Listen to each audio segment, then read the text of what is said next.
Guest, घटना या खबर काल्पनिक नहीं है।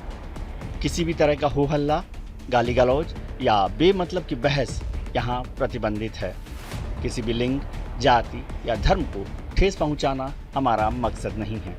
हम पूरी रिसर्च और तर्क के साथ इसलिए चर्चा करते हैं ताकि झूठ से पर्दा उठ सके और सच आपके सामने आए। धन्यवाद।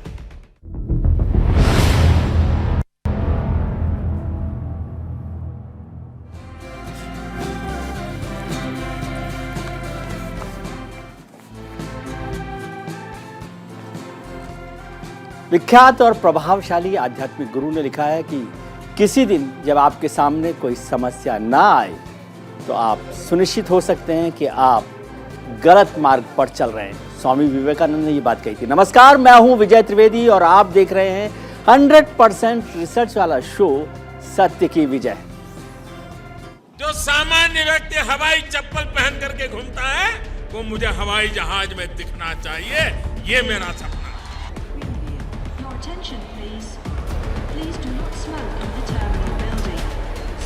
कई बार तो ये लगता है अभी पता नहीं हम कहां पे आ गए हैं।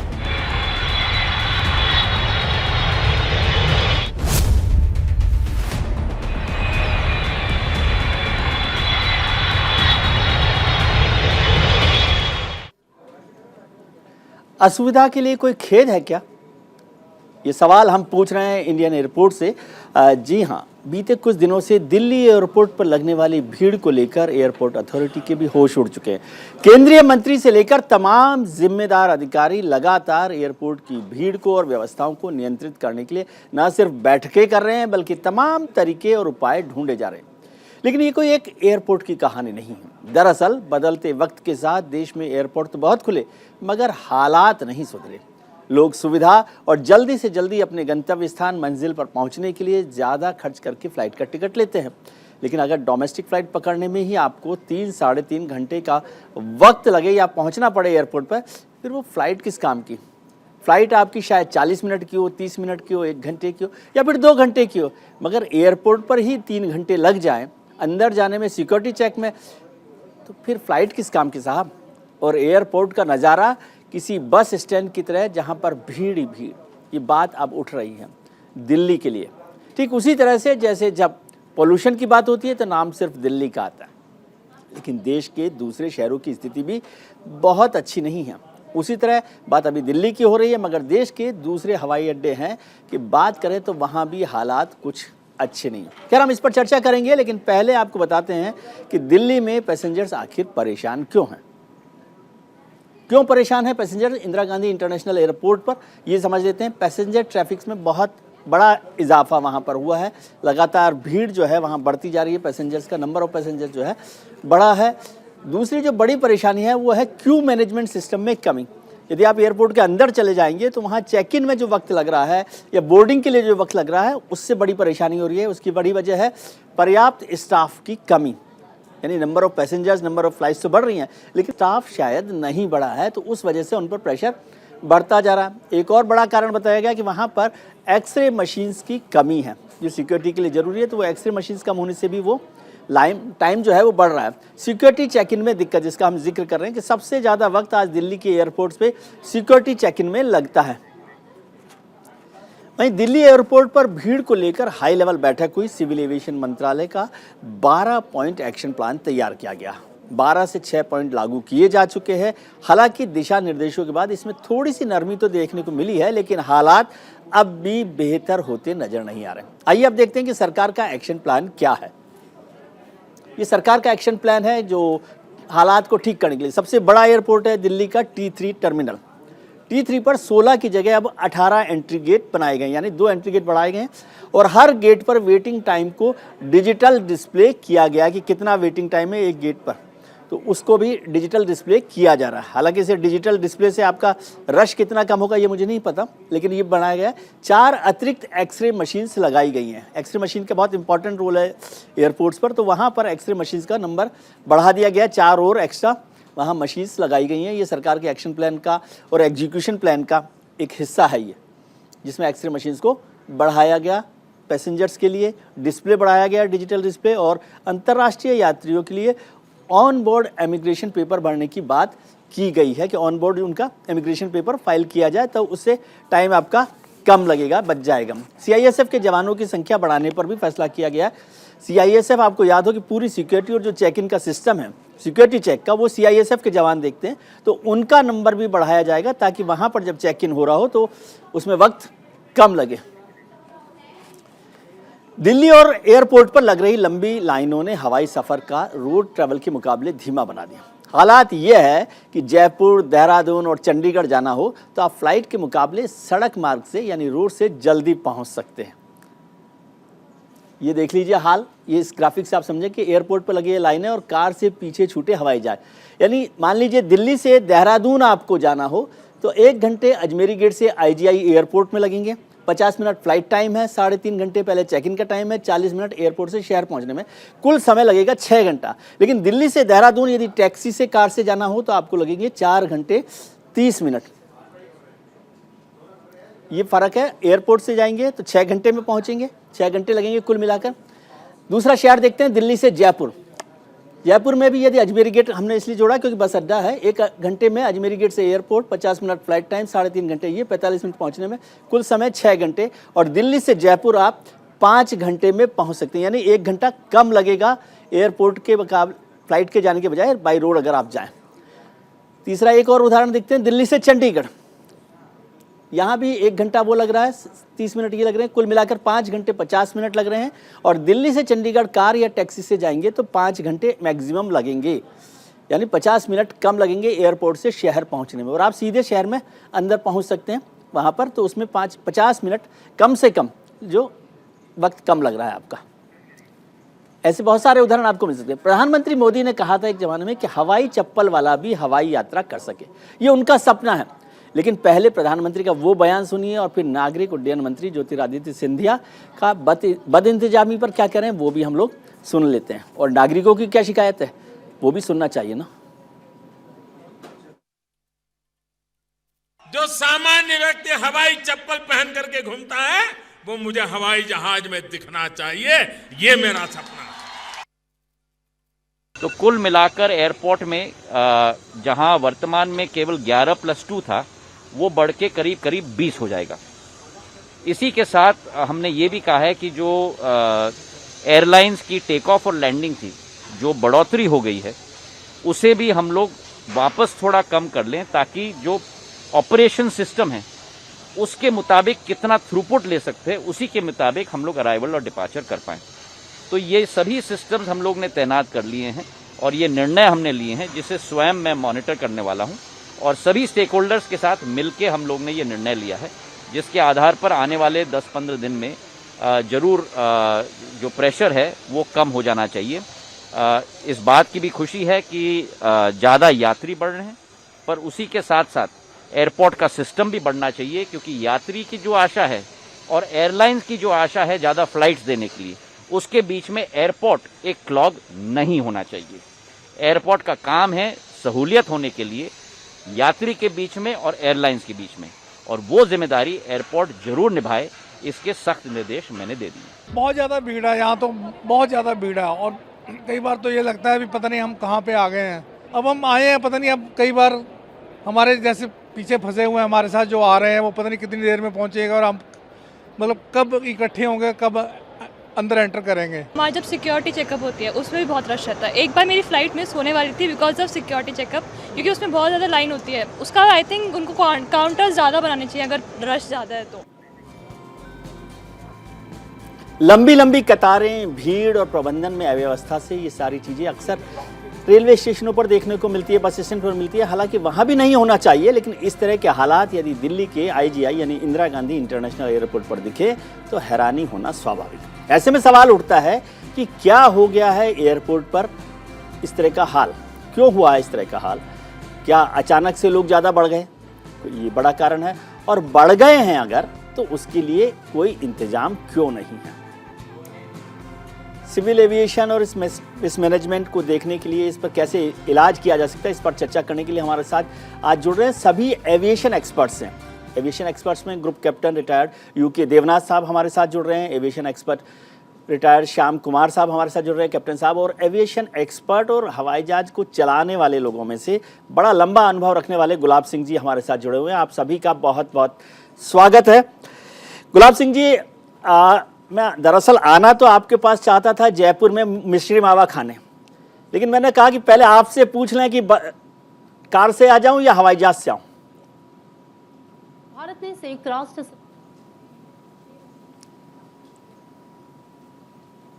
आप अनम्यूट कर लें अपने को सर।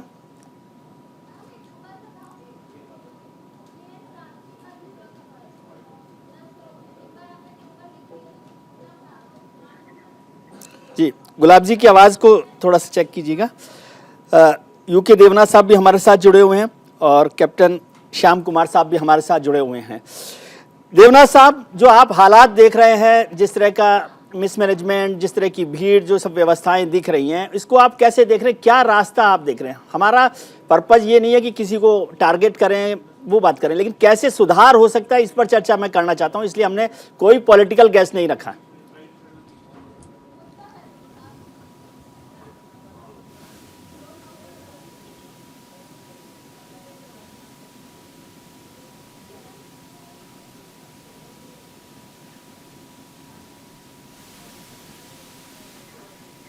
जी सर, आप अनम्यूट कर लें अपने को। देवनाथ साहब, आपकी आवाज नहीं मिल पा रही है।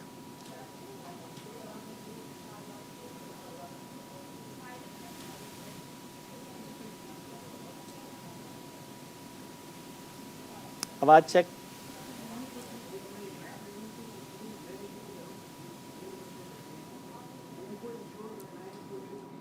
जी जी, कैप्टन श्याम कुमार साहब भी हमारे साथ जुड़े हैं। माफ़ी चाहता हूं, कुछ ऑडियो की प्रॉब्लम चल रही है। कैप्टन साहब, आपने भी हवाई जहाज बहुत उड़ाए हैं और आपने तो नेवी में भी उड़ाए हैं, फौज में भी उड़ाए हैं। ये हवाई जहाज उड़ाने का मसला तो अलग है, लेकिन हवाई जहाज तक उड़ने के लिए पहुंचना ही एक मुश्किल काम हो गया आजकल। तो बिल्कुल, आवाज आ रही है मुझे आप? जी, बहुत सुंदर आवाज आ रही है। तो बहुत ही ये एक अहम मुद्दा है जो अभी कुछ दिनों से हम देख रहे हैं, और ये पूरे भारत का आम नागरिक की जो कल्पना हमारी पॉलिटिकल विल के साथ शुरू हुई है, और हर जगह, चाहे वो बड़ा एयरपोर्ट हो या छोटा एयरपोर्ट हो, हर जगह ट्रैफिक कंजेशन धीरे धीरे बढ़ेगा। बात कर रहे हैं हम T3 जो international Indira Gandhi international airport जो दिल्ली में है जी। और ऑब्वियसली दिल्ली भारत की राजधानी है, तो कंसर्न और सबका ध्यान इस तरफ रहता है जी। और हमारी सिविल एविएशन मिनिस्टर की विजिट के साथ ही ध्यान और भी बढ़ गया है, क्योंकि कंसर्न्स बहुत ज्यादा है, लोगों को दिक्कत हो रही है। अभी आप कह रहे हैं जयपुर में पहले फ्लाइट से पहुंचूं या कार से पहुंचूं, ये बहुत अच्छी आपने पहल की है उनसे, गुलाब सिंह जी से पूछकर। तो ये मेरे ख्याल से कंजेशन जो है वो रोड पर तो है, लेकिन जो हमारी एयरपोर्ट की जो डायल है, सिस्टम है, जो वहाँ के जो एयरपोर्ट अथॉरिटी ऑफ इंडिया जो एजेंसीज हैं, जो इसको एडमिनिस्ट्रेटिवली कंट्रोल करती हैं, और इंक्लूडिंग दी सिक्योरिटी स्ट्रक्चर जो CISF का है, तो मेनली 3 लोगों के साथ ये सिस्टम बना हुआ है, जो एयरपोर्ट अथॉरिटी ऑफ इंडिया है, डायल है जो, और जो ये जो हमारा सिक्योरिटी का जो रिस्पॉन्सिबिलिटी है CISF। तो 3 जगहों पर अगर हम देखें, तो अगर हम एयरपोर्ट की एंट्री करते हैं, तो वहां से लेके एंट्री गेट से लेके एयरक्राफ्ट तक बोर्डिंग इसकी बात हो रही है। तो हम एयरक्राफ्ट बोर्डिंग की बात न करें, शायद ये हमारा एयरक्राफ्ट के साथ रिलेटेड डायरेक्ट क्वेश्चन नहीं है आज का जी। तो हम जब बोर्ड करते हैं बस तक जी, तो बस तक की बात हम कर रहे हैं, जो ग्राउंड रियलिटी की बात हो रही है। एंट्री टू बस स्टॉप जो एयरक्राफ्ट या बोर्डिंग पॉइंट्स पे होती है, जहाँ से एयरक्राफ्ट के रैंप्स खुलते हैं, वहां तक की बात हो रही है जी।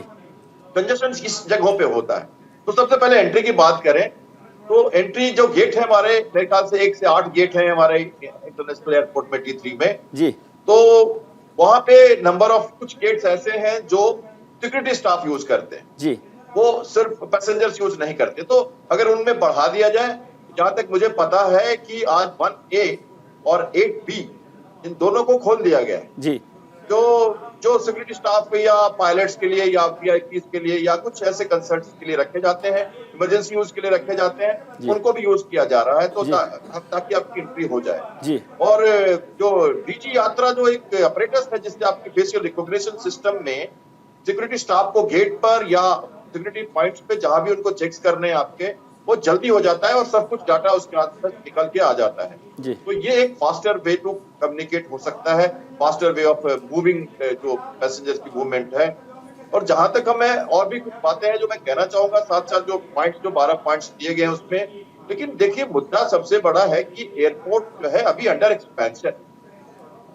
2 साल का कोविड के बाद पहली बार लोगों को छुट्टियां बिताने का बेहतरीन मौका मिला है। जी तो लोग बड़े उत्साहित हैं और एयरपोर्ट का रुख कर रहे हैं। जी छुट्टियों का समय आया है, तो पीक टाइम आ गया है, और ये जो प्रॉब्लम शायद अगर पिछले महीने नहीं दिखी, अभी दिख रही है, तो इसका एक सामयिक रूप से हम इसको देखें तो एक्सपेंशन प्लान एयरपोर्ट का, कुछ रिस्ट्रिक्शंस हैं। जब T3 में लैंडिंग ज्यादा हो रही है, T1 में नहीं हो रही है, T2 थोड़ा सा ऑपरेट कर रहा है, कुछ अराइवल्स हम T1 में डाल रहे हैं, लेकिन ज्यादा से ज्यादा फ्लाइट्स हमारी यहीं से ऑपरेट हो रही है, और नंबर ऑफ फ्लाइट्स काफी ज्यादा है दिल्ली में, one of the biggest airport of the world है, तो पैसेंजर्स भी बढ़ रहे हैं, तो इस कारण से इन सब पे दबाव पड़ रहा है। सर ऐसा लगता है कैप्टन सर, ऐसा लगता है कि प्रधानमंत्री जी ने एक सपना देखा 2017 में कि हवाई चप्पल वाला हवाई यात्रा कर सके। एक बेहतर सपना था कि हिंदुस्तानी आम हिंदुस्तानी, लेकिन ऐसे लग रहा है जैसे कोई उन्होंने ये सपना देखकर गलती कर दी हो कि हम एग्जीक्यूशन लेवल पर उसको मैनेज नहीं कर पा रहे हैं। क्योंकि बात दिल्ली की नहीं है सर, ये बात दिल्ली की नहीं है। मैं अभी घूम रहा था, मैं नाम नहीं लेना चाहता, लेकिन इतने एयरपोर्ट्स हैं जहाँ पर सब जगह मिसमैनेजमेंट हो रहा है। और ये तस्वीरें आप देख रहे हैं, हमारे सिविल एविएशन मिनिस्टर साहब वहाँ पर निरीक्षण करने गए हैं और वो एक्शन प्लान भी उन्होंने बनाया है। हालांकि मुझे ये व्यवस्था अभी नहीं पता कि जब कोई मिनिस्टर औचक निरीक्षण करने जाता है, मतलब अचानक निरीक्षण करने जाता है, तब सारी कैमरा टीम कैसे पहुँचती है, वो शायद ज़्यादा एक्सपर्ट है, वो अलग इशू है। लेकिन क्या ये सब चीज़ों की ज़रूरत है? व्यवस्था क्यों नहीं है? बेसिक बात ये है। व्यवस्था तो है, लेकिन जब एक समय के हिसाब से जब जो हमारी जो रिसोर्सेज हैं उससे ज्यादा जब लोग यूज करने लगते हैं, तो उस समय में दिक्कतें आती हैं। तो देखिए, ऑनगोइंग प्रोसेस के साथ जो प्रोग्रेसिव व्यूज होने चाहिए, जो समय की मांग है, डिमांड है, उसके हिसाब से डायनेमिक करेक्शंस करना हर संस्था का ये की जरूरत होती है। और उनको चाहे वो इंस्पेक्शन से कर पाए या बिना इंस्पेक्शन के करें, ये कोई मुद्दा नहीं है। लेकिन जब बात बहुत ज्यादा कंसर्न हो जाती है तो इंस्पेक्शन भी होते हैं, ऑडिट्स तो रेगुलर चलते रहते हैं। तो मेरे ख्याल से 4-5 पॉइंट्स तो बहुत इंपॉर्टेंट मुझे दिख रहे हैं, जो एज ए पैसेंजर फ्लाइट में अगर मैं जा रहा हूँ तो मुझे भी ये दिक्कतें आती है कि कुछ सिक्योरिटी पॉइंट्स हैं जिनमें, जैसे एक्सरे मशीन्स हैं, आप बढ़ा दें उनको, आप जो खुद चेक इन करते हैं उनकी मशीन्स बढ़ा सकते हैं, जो हमारे सिक्योरिटी स्टाफ है, हाइजीनिक और पीपल है उनकी। चलिए इस पर चर्चा करते हैं कि क्या क्या सुधार करना चाहिए। मिस्टर देवनाथ भी हमारे साथ जुड़ गए हैं, ग्रुप कैप्टन हैं यूके देवनाथ। देवनाथ साहब, आप कैसे देख रहे हैं इसको, परेशानी को? एक तो मैं ये समझना चाहता हूं कि जो पैसेंजर है फ्लाइट में जो जा रहा है, वो आप उस पर सोशल सर्विस नहीं कर रहे, वो पे कर रहा है, तो जो पे करता है वो डिमांड भी करता है। आप 6,000 रुपये किराया लेंगे, फिर काट दिया कीजिए 2,000 रुपये कि भाई आपको नहीं, भीड़ में गए, आपको टाइम पर नहीं मिली फ्लाइट, आपको धक्का मुक्की करनी पड़ी, तो 2,000 रुपये कम लेंगे। मैं बहुत रूड तरीके से बात कर रहा हूँ, सॉरी। विजय जी, आपने एकदम सही फरमाया जी। जितने स्टेक होल्डर्स हैं, हम सबका कर्तव्य ये है, ये इंश्योर करना कि जो पैसेंजर्स हैं उनके लिए ये जो सुविधा है ये ना सिर्फ इस तरह से मुहैया कराई जाए जी, वरन इसको एक ड्रीम जर्नी होना चाहिए जी। बच्चों को और खास तौर से बुजुर्गों को, या अगर कोई अस्वस्थ है उनको बहुत दिक्कत हो रही है जी, तो मैं आपको कुछ चीजें तो ऐसे बना सकता हूं जो कि एयरलाइंस कर सकती हैं जी। वह अपने यात्रियों को एडवांस में बता सकती हैं अगर वहां पे एक डिले है। अभी दिसंबर और जनवरी के महीने में काफी बार धुंध होगी, फॉग होगा, डिले जो होगा 3-3, 4-4 घंटा का होगा, तो एयरलाइंस को अपने जो यात्री हैं उनके साथ कुछ ऐसा संपर्क साधने का बहुत सारे तरीके हैं जिससे कि वह उनको बताएं कि जो टेक ऑफ है उसमें 2 घंटा, 3 घंटा, 4 घंटे का डिले हो गया है, आप कृपया एयरपोर्ट में अभी मत आइए जी। दूसरी चीज एयरलाइंस ये कर सकती हैं कि एंट्री गेट के पास और सिक्योरिटी चेक दोनों जगह पर ही वह अपने एक एजेंट को रखें।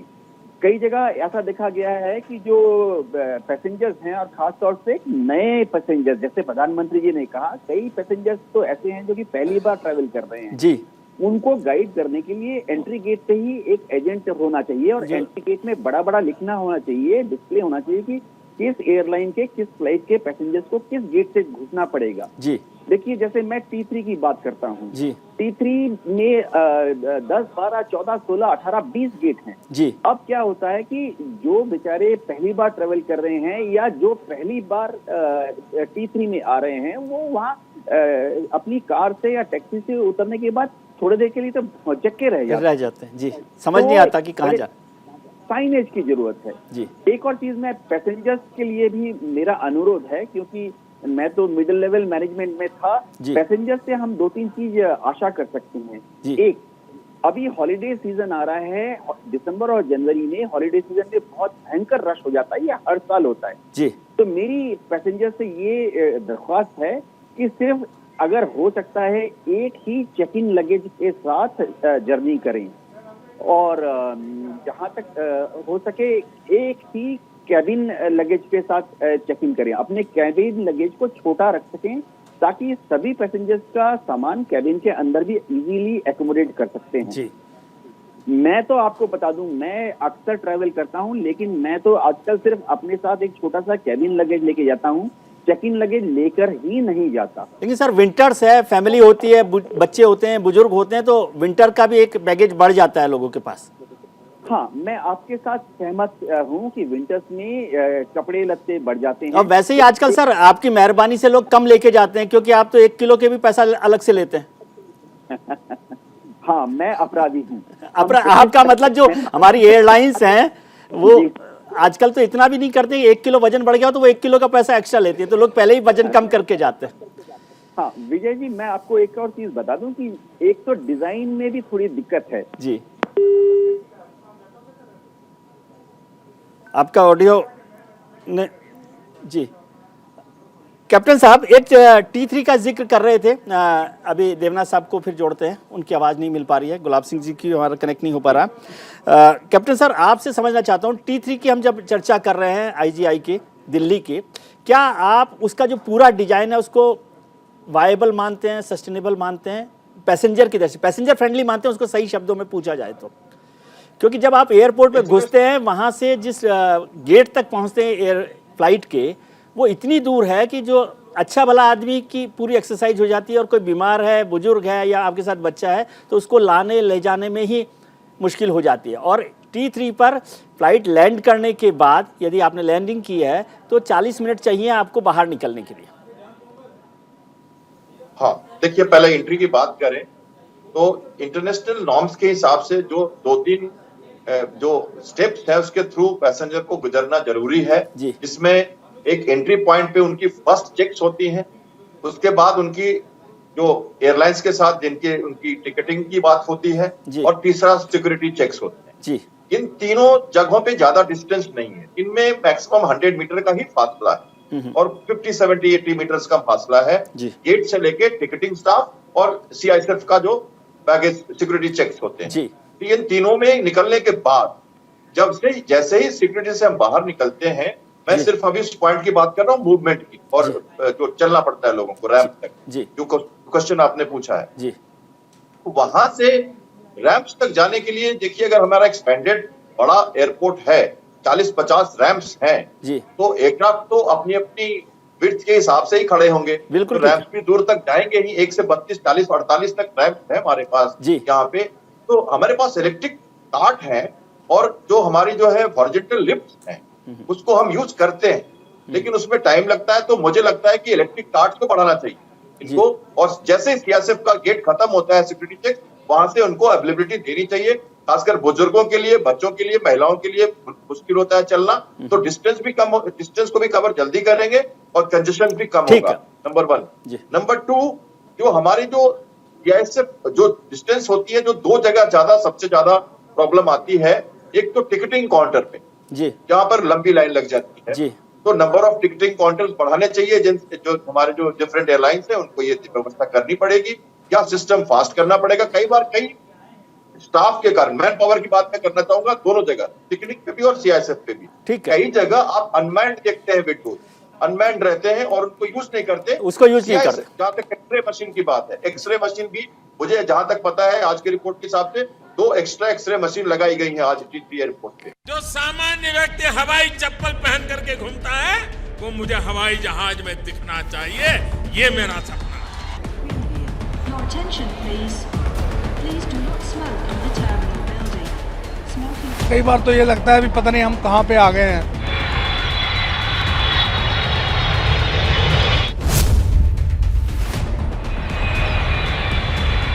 हमारे साथ एक विद्वत पैनल है। Aviation expert captain Shyam Kumar साहब हमारे साथ हैं, aviation expert group captain UK Devnath साहब हमारे साथ हैं, और एविएशन के बहुत लंबा अनुभव रखने वाले गुलाब सिंह जी हमारे साथ है।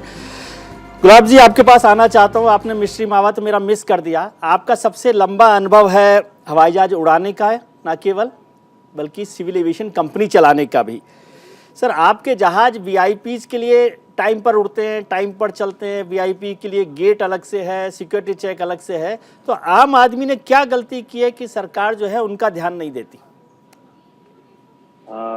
विजय जी, मैं इससे सहमत नहीं हूँ कि आम आदमी ने कुछ गलती की है या आम आदमी की सुविधाओं में कुछ कमी है जी। कई बार आकस्मिक स्थितियां और परिस्थितियां ऐसी बन जाती है, ऐसा मुझे लगता है जी, कि जिसकी वजह से अचानक दबाव इतना बढ़ गया और उस दबाव को झेलने में, उसको ठीक करने में कुछ समय जो लग रहा है वो लग रहा है, ऐसा हमको अनुभव हो रहा है। जी, क्या कमी लग रही है? आपका तो इतना अनुभव है, बताइए क्या सुधार हो सकता है? देखिए, आधिकारिक रूप से ये मेरा क्षेत्र नहीं है जी, क्योंकि अनुभव के तौर पर अनुभव के आधार पे मैं ये बता सकता हूँ कि जो चीजें इन दिनों में देखने को मिली और जो हम, क्योंकि रोज निरंतर आना जाना एयरपोर्ट पे और हम वहीं से हमारी सब सेवाएं हम भी देते हैं, तो थोड़ी जानकारी हमको आती रहती है, हम देखते रहते हैं कि क्या चल रहा है जी। पिछले दिनों में कुछ चीजें हुई जो एक साथ हुई, आकस्मिक हुई। एक तो कोरोना से निकल करके एक जो शब्द काफी चल रहा है, रिवेंज टूरिज्म, वो ऐसा हो गया है कि हर व्यक्ति अब घर से बाहर निकलना चाह रहा है। ये स्थिति खाली एयरपोर्ट पे ही नहीं है, अगर आप दिल्ली की सड़कों पे देखिए, आज मैं गाड़ी से चला के दिल्ली से जयपुर पहुंचा तो जयपुर की सड़कों पे भी वही स्थिति है। ऐसा लग रहा है कि हर व्यक्ति घर से बाहर है, घर पे कोई रहना ही नहीं चाहता है जी। तो इतनी जो दबाव है लोगों का, वो एयरपोर्ट पे भी परिलक्षित हो रहा है, और उसकी वजह से क्या अचानक से उतनी सुविधाएं जितनी थी उससे कुछ गुना अधिक दबाव बढ़ जाने से अचानक से व्यवस्था बदली। एक तो ये महत्वपूर्ण फैक्टर है। दूसरा क्या हुआ है कि यहाँ पे जो एक्सरे मशीन्स हैं वो नई लेटेस्ट टेक्नोलॉजी की इंस्टॉल हुई है पिछले दिनों में, लगभग सभी दिल्ली एयरपोर्ट पे भी, बॉम्बे एयरपोर्ट पे भी, और वो ऑटोमेटिक है। ऑटोमेटिकली वो बहुत ही हाईटेक और बहुत अच्छी मशीन लगाई गई है, और अपेक्षा ये की जा रही है कि उन मशीनों से समय जल्दी होगा, कम समय लगेगा, मैनुअल जांच करने से जितना समय लगता है उससे कम लगेगा।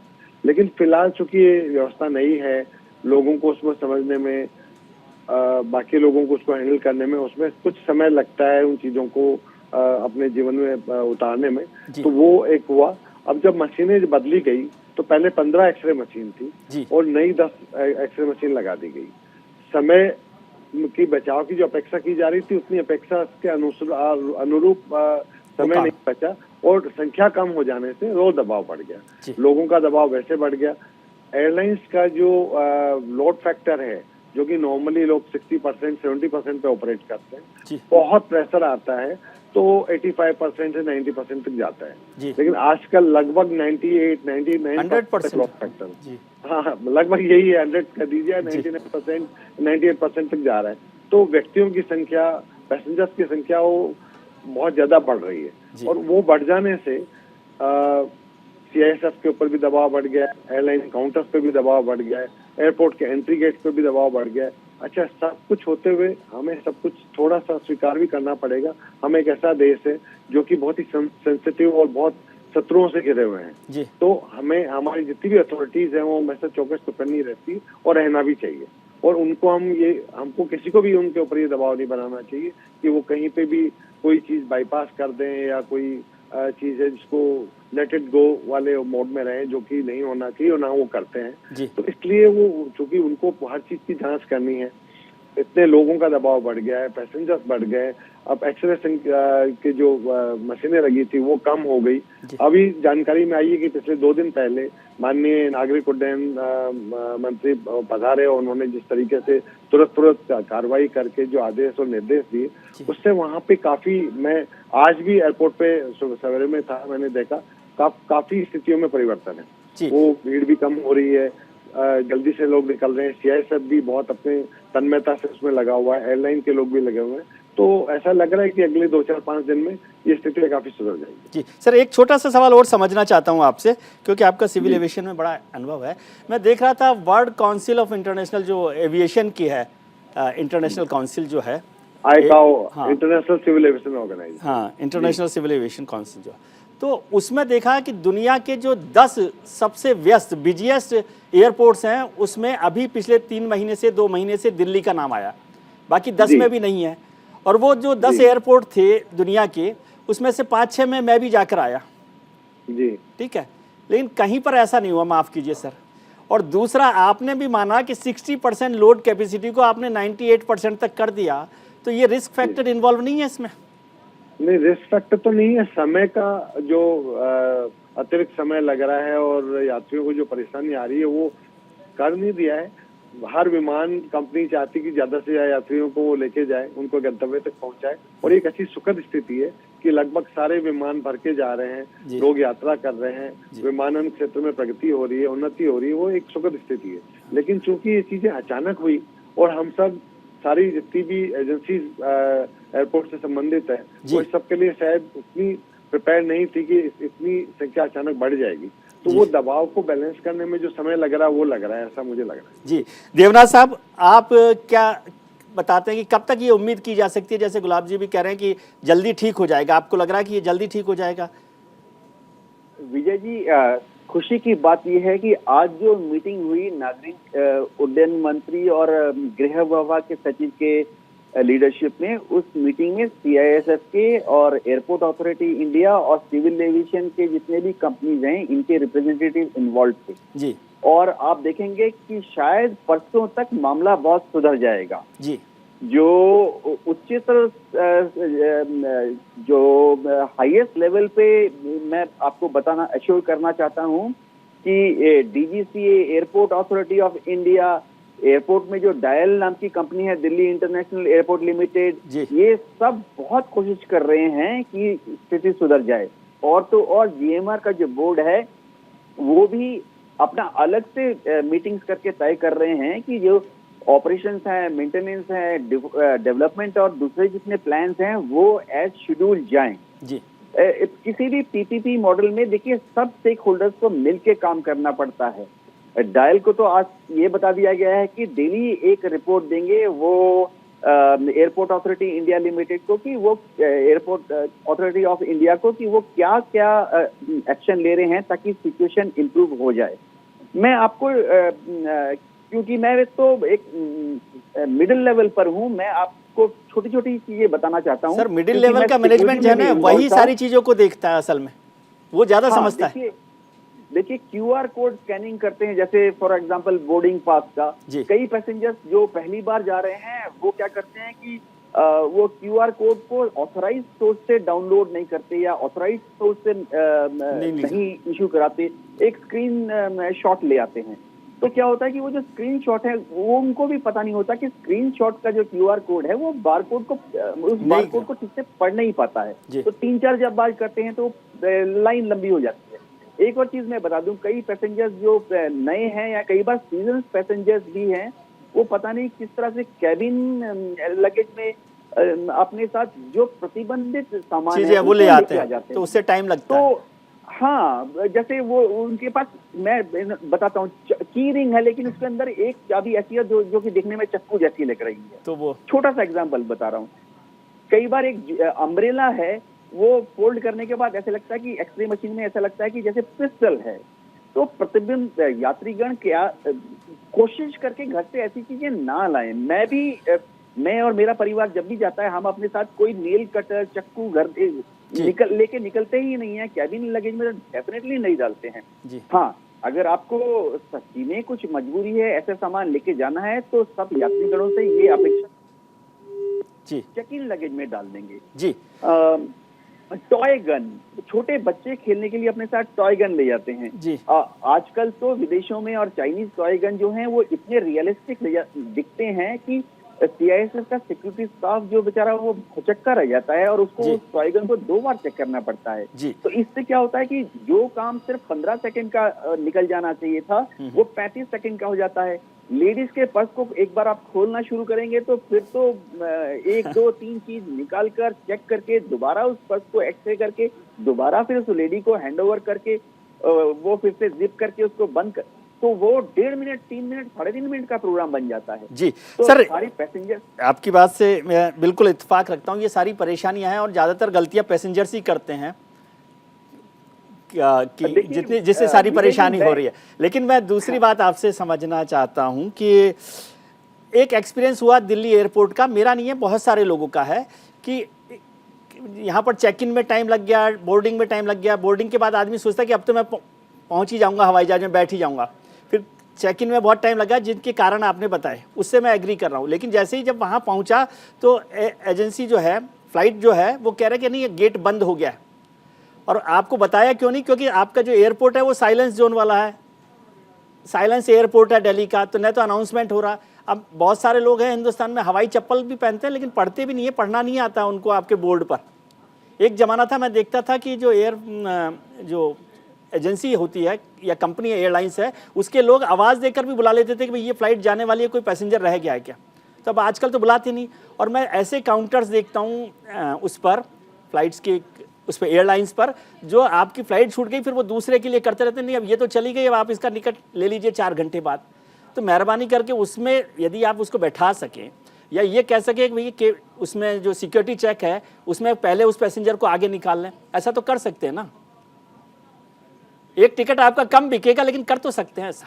जी हाँ विजय जी, आपका ये सुझाव बहुत लोभनीय सुझाव है और मैं डेफिनेटली इस सुझाव को मैनेजमेंट को पास कर दूंगा। देखिए, एक सिस्टम है, जैसे ही पैसेंजर्स लोग कहीं से भी चेक इन कर लें, चाहे वो घर से ऑनलाइन चेक इन कर लें, जर्नी के वक्त मोबाइल पे चेक इन कर लें, या एक बार जब वो एंट्री गेट में आ जाते हैं उसके बाद एक ऐसा सिस्टम बना हुआ है कि एयरलाइन को पता लग जाता है कि ये पैसेंजर जो है अभी टर्मिनल के अंदर है। जी। ऐसी हालत में आमतौर पे सभी हवाई जहाज का जो ऑपरेशन है वो इस तरह से किया जाता है कि जो पैसेंजर टर्मिनल के अंदर है उसको डेफिनेटली लेके जाया जाएगा।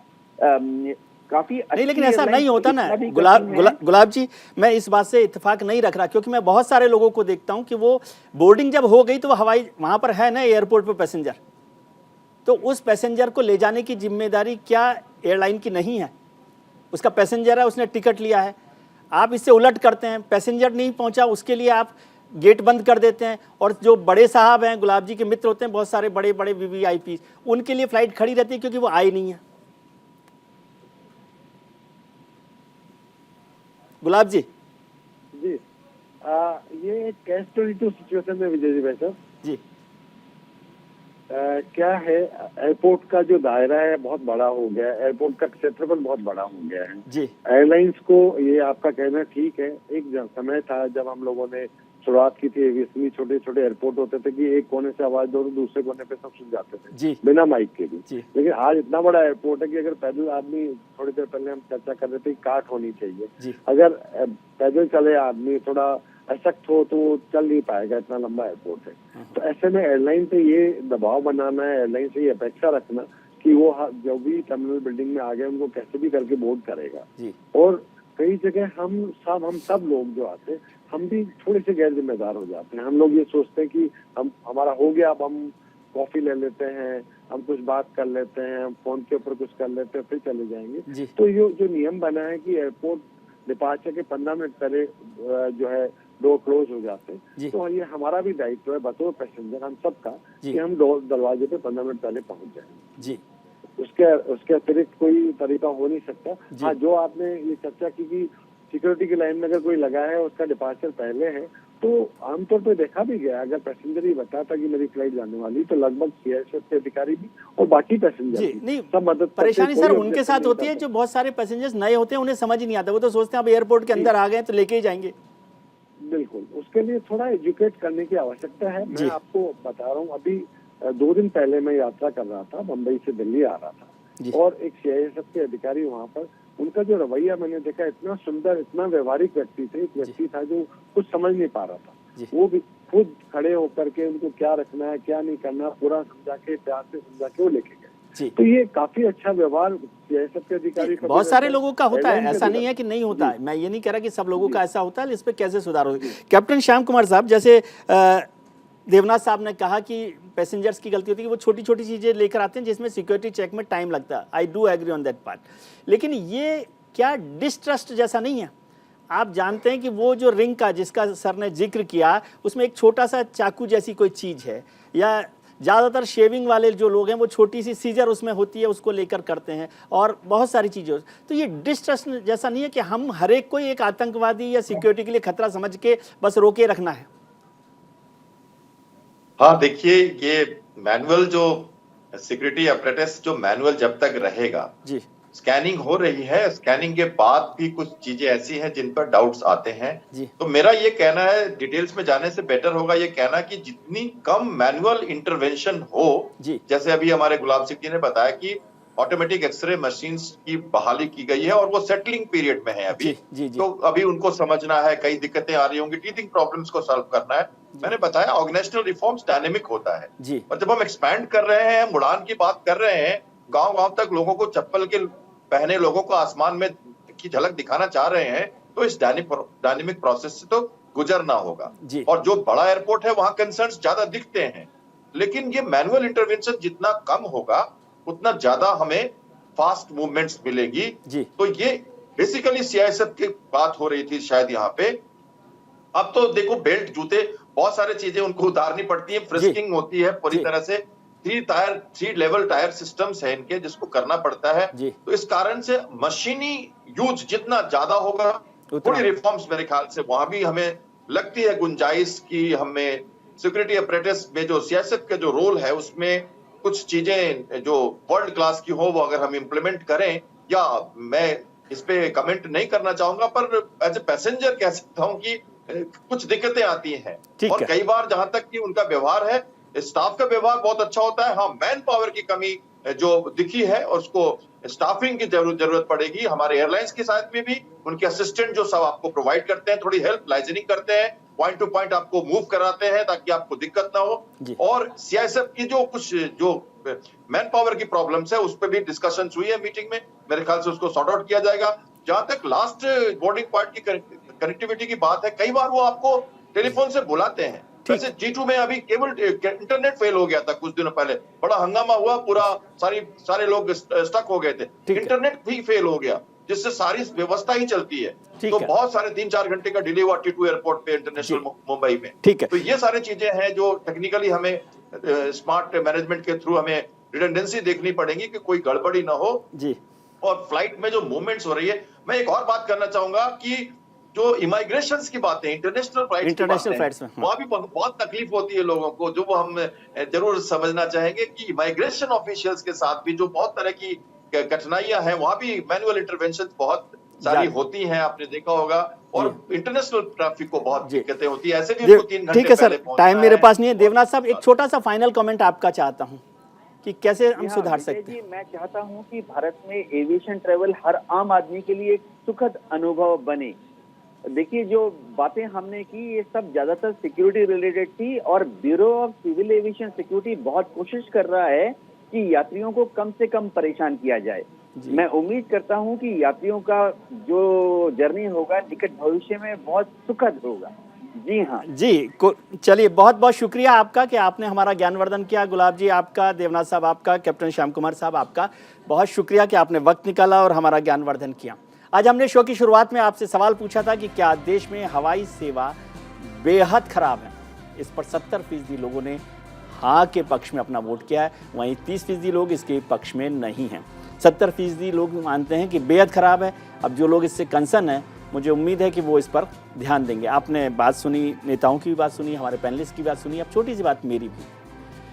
सपने देखना और उन्हें पूरा करने के लिए जुट जाना जिंदगी को आगे बढ़ाने का रास्ता देता है, लेकिन ये आसान काम नहीं है।